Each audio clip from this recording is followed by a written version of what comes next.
اگر قانون اور آئین پہ یہ ملک چلتا تو یہ کیسز اول تو بننے ہی نہیں. ٹھیک. دوسری بات, اگر ان کو انصاف سے شوق ہے, اگر ان کو قانون پاکستان کے قانون سے شوق ہے, نہ کہ امریکہ کے اور اسرائیل کے ہو, تو انشاءاللہ یہ سارے کیسز اڑا کے رکھ دیں ہمارے وکلا. لیکن جو شرم آتی ہے مجھے ایز میں نے آج نہیں ہوتی, ایک نارمل پاکستانی بیٹھی ہوئی ہوں عدالت میں, اور میں دیکھ رہی ہوں کہ عدالت میں ایسا احمقانہ, مطلب جیل میں ایک ایسا احمقانہ کیس چلایا گیا, اور اب کسی کے پاس کوئی جواز ہی نہیں ہے ججز کے سامنے. اور یہ نہیں کہ پی ٹی آئی کے ججز ہیں, ایک ہوگا ایک نہیں ہوگا, اللہ کو بہتر پتہ ہے, بٹ ان ججز پہ ابھی انہوں نے خط بھی لکھا سپریم کورٹ کو, انہی ججز کے اوپر وہ پھر پاؤڈر والے خط بھی آ گئے. آپ سمجھ جائیں کہ خان صاحب کو جیل میں رکھنے کی کتنی شدت سے کوشش کر رہی ہے. لیکن پھر اس میں آ جاتی ہے ایک کانٹرڈکشن, اگر خان صاحب کو جیل میں ہی رکھنا ہے تو پھر وہ افغانستان سے وہ جھوٹے والے جو بندے آئے تھے, وہ دہشت گرد, وہ کدھر سے آئے, ان کے پاس نقشے تھے اڈیالہ کے, وہ کدھر سے آئے, اڈیالہ کے اندر لوگوں نے ایک دوسرے کو مارا, بارود گولہ پہنچا, ہم نہیں پہنچ سکتے اڈیالہ بٹ گولہ بارود. گیم سمجھ نہیں آ رہی کہ کرنا کیا چاہ رہے ہیں. جو ہم نے سنا ہے کہ خان صاحب ڈیل نہیں مان رہے ہیں, کبھی کہہ رہے ہیں کہ خان صاحب کو لنڈن بھیج دو, کبھی کہہ رہے ہیں کہ خان صاحب سے کہو کہ تم بنی گالہ بیٹھ جاؤ, غیر سیاسی ہو جاؤ, کبھی کہہ رہے ہیں کہ پی ٹی آئی سے کوئی وزیر اعظم دے دو, کیونکہ پی ٹی آئی ہی تھی 8 فروری کو, تو 9 فروری کو ڈرامہ ویسے فارم 47 کا. تو اس وقت کچھ سمجھ نہیں آ رہی ہے, بٹ جہاں تک قانون ہے وہ ویری کلیئر, خان صاحب بے گناہ ہیں, وہ اپنے اللہ کا, اپنے پاکستان کا مجاہد ہے, اور اسی خوف سے یہ لوگ اس کو غائب کرنا چاہ رہے ہیں. ان کو ڈر لگتا ہے اس آدمی سے, کیونکہ وہ کسی سے نہیں ڈرتا سوائے اپنے رب کے. آپ کی عمران خان سے ملاقات ہوئی ہے, پارٹی میں کوئی بات کرتا ہے, کبھی کوئی بات کرتا ہے, خان صاحب کیا پیغام دیتے ہیں مینڈیٹ کی واپسی کے حوالے سے, رہائی کے حوالے سے؟ دیکھیے, انہوں نے رہائی سے تو ایسی کوئی بات نہیں کی, انہوں نے موٹی موٹی 2-4 باتیں بتائیں. پہلا تو یہ کہ جس طرح میں نے ایک جلسے میں بھی بولا, مجھ سے بہت لوگ ناراض ہوئے, بٹ یہ سیٹ فوج میری, پولیس میری, عوام میری, شہداء میرے. اور آپ نے پھر دیکھ لیا 6 ہفتے بعد کیا ہوا. اس بات کو 6 ہفتے ہو چکے ہیں, بہاول نگر میں آپ نے دیکھ لیا کہ دشمن کیوں لڑا رہا ہے ہمارے اداروں کو آپس میں. اس میں تو پی ٹی آئی انوالو نہیں تھی نا. خان صاحب نے 6 ہفتے پہلے وارننگ ہمیں دی تھی, جب میں نے بولا تو ہمارے پیچھے لوگ پڑ گئے, یوٹیوبرس.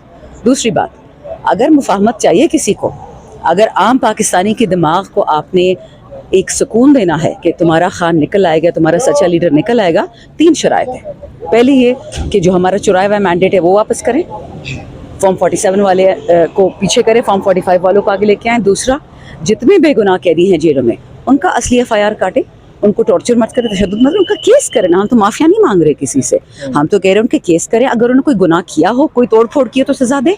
اور تیسرا, جو اللیگل ٹرائلز ہو رہے ہیں, ملٹری ٹرائل سویلین بچوں کے, جس کی نہ آئین اجازت دیتا ہے, نہ قانون دیتا ہے, اور نہ آپ کو انٹرنیشنل کمٹمنٹ سے اجازت دیتی ہے, ان کو بھی سویلین ٹرائلز دیں. اگر کسی نے کچھ کیا ہو تو کیا ہوگا, اس کو سزا دے دیں جس طرح باقیوں کا ہوتا ہے. تو خان صاحب کی یہ 3 شرائط ہیں مفاہمت کے لیے. الحمدللہ ہمارے, آپ نے دیکھا اسد کیسر صاحب نے پوری پولیٹیکل الائنس اکٹھی کی ہے, انہوں نے پشین میں کیے, بلوچستان میں 2 جلسے کیے, کوہاٹ میں بھی سٹارٹ ہو گیا, سارے پاکستان میں موومنٹ سٹارٹ ہوگی خان صاحب کی رہائی کے لیے. لیکن اس وقت پاکستان کی, خان صاحب کی رہائی اور پاکستان کی رہائی اکٹھی چل رہی ہے, ملک جکڑ لیا ان لوگوں نے. اگر آپ کا سب سے بڑا صوبہ, اس کی پولیس ڈیمورلائز ہوتی ہے, اور آپ کا سب سے بڑی اسٹیبلائزنگ فیکٹر آپ کی فوج ڈی اسٹیبلائز ہوتی ہے, بارڈر پر تو دشمن تیار ہے آپ کا زمین لینے کے لیے. خان صاحب نے ہمیں جو سب سے بڑی بات جیل میں کہی, پہلی دفعہ 25 منٹ ملاقات تھی, دوسری دفعہ 15 منٹ کی ملاقات تھی, دونوں میں انہوں نے صرف بنگلہ دیش کی بات کی کہ میرا ملک نہ ٹوٹے, میرا ملک نہ ٹوٹے. خان صاحب بچے تو نہیں ہے نا. آپ نے بات کی کہ بنگلہ دیش کی عمران خان نے بات کی. عید والے دن ایک بلوچستان میں واقعہ آتا ہے, منڈی بہاولدین کے 6 ٹوٹل آئی تھنک 12 لوگ تھے, اور اسپیشل بس میں جا کے پوچھا گیا آپ میں سے پنجابی کون ہے. ایگزیکٹلی, پنجابیوں کو اتارا گیا, انہیں قتل کر دیا گیا. بالکل. اس حوالے سے پھر آپ کیا کہیں گے, کیا یہ بات کنسرن کرتی ہے ایک دوسرے؟ بالکل. دیکھیں, آپ کو یاد ہے چلاس میں بس میں لوگ گھسے تھے, بولا تھا کہ شیعہ کون ہے, سنی کون ہے, شیعہ کو نکال کے ان کا گلا کاٹ دیا گیا تھا. یہ ایک بہت پرانی گیم چل رہی ہے, پنجابی پٹھان کو لڑاؤ, سندھی بلوچی کو لڑاؤ, شیعہ سنی کو لڑاؤ. یہ تو دشمن چاہتا ہے. خان صاحب یہی تو نہیں چاہتے. زمان پاک ایک مائکرو کازم تھا پاکستان کا, اے جے کے بھی بیٹھا ہوا تھا, جی بی بھی بیٹھا ہوا تھا, کے پی تھا, سندھ تھا, بلوچستان تھا, پنجاب تھا. کیوں؟ کیونکہ خان صاحب نے یہ تفرقے ختم کر دیے. حکومت کی طرف سے اسٹیٹمنٹ آئی تھی کہ یہاں طالبان بیٹھے ہیں. کس نے بٹھائے ہیں؟ خان صاحب جب تھے 3.5 سال کچھ بھی نہیں تھا, نہ ڈرون تھے نہ طالبان تھے.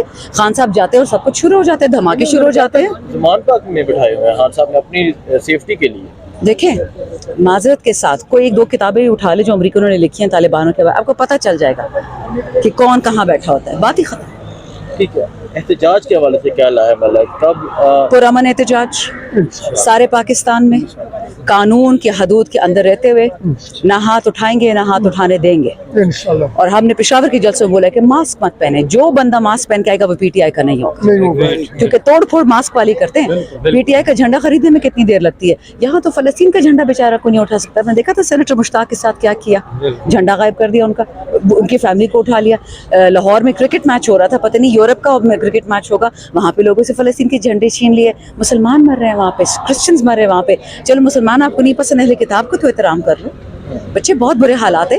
یہ لوگ زبردستی تیسری جنگ عظیم کی طرف جانا چاہ رہے ہیں کہ جو پاگل بیٹھے ہیں امریکہ میں اس کی تو عقل گھاس کھانی چلے گی. مطلب ٹرمپ بھی اس سے زیادہ اسمارٹ نکلا. آپ سوچیں, ٹرمپ کے بارے میں کبھی کسی نے نہیں کہا کہ وہ اسمارٹ آدمی ہے. ٹھیک ہے. اچھا میڈم یہ بتا دیں, پہلے یہ کہا جاتا تھا کہ عید سے پہلے عمران خان رہا ہو جائیں گے, اور ابھی ہی کچھ پارٹی کے رہنما گیا وہ کہہ رہے ہیں عید الاضحیٰ سے پہلے رہا ہو جائیں گے. میں جی ایسی نہ کور کمیٹی میں ہوں نہ میں ایپکس کمیٹی میں ایسی کوئی پریڈکشن نہیں دے سکتی. ہمیں خان صاحب زندہ چاہیے, سلامت چاہیے, آزاد چاہیے. یہ جھوٹے کیس ختم ہو, یہ ڈرامہ ختم ہو, یہ سب چیزیں فارغ ہوں. ہمیں یہ جو ڈرامہ کریں کہ جی سب جیل میں لے جاؤ, کیوں سب جیل لے جاؤ؟ سب جیل میں ان کی اہلیہ کہہ رہی کہ مجھے زہر دیا جا رہا ہے. اگر ہم ان کو نہیں بچا سکتے, ان کی اہلیہ کو, تو پھر خان صاحب کو کیسے بچائیں گے؟